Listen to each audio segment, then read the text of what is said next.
nabasa ko yun, parang nagulat ako na ba't nadamay ang pangalan ko. At pag binusisi mo yung allegation, pilit na isinama ko. Nakalagay, Ombudsman Samuel Martires or Ryan Kilala. Former President Rodrigo Duterte or Sara Duterte nagpadala ng pera. Sino talaga nagpadala ng pera? Si Presidente Duterte o si Vice President Sara? Sino ang binigyan niya? Si Samuel Martires o si Ryan Kilala? Yung original affidavit niya, meron siyang original affidavit which he executed sometime in November of 2025. Wala siyang binabanggit na Samuel Martires. Ang binanggit lang niya doon, nag-deliver siya ng pera, nandun sa trunk ng isang kotse. He was directed by the security guard to park in a specific area. Iniwanan niya doon, inilagay yung susi doon sa gulong ng sasakyan. Yung sasakyan na yon ay Vios.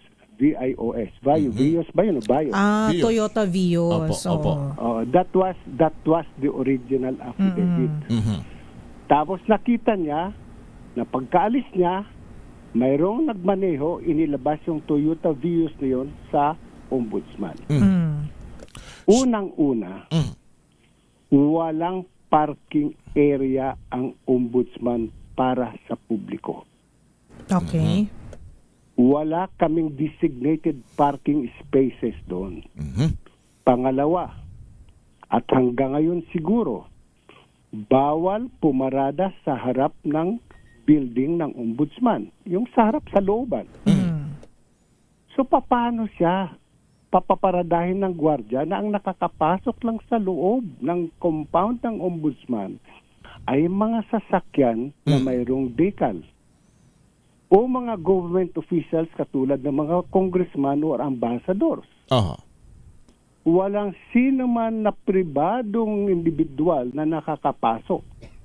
Maliban lang sa sinasabi niya, siya daw ay ahente ng National Security Advisor sa counterterrorism. But if you check the records of the National Security Office, there is no such name as Ramil Madariaga. Ito yung mga tao na hindi alam magsalita ng totoo. Ang alam na lang na sa buhay ay manira ng kanilang kapwa.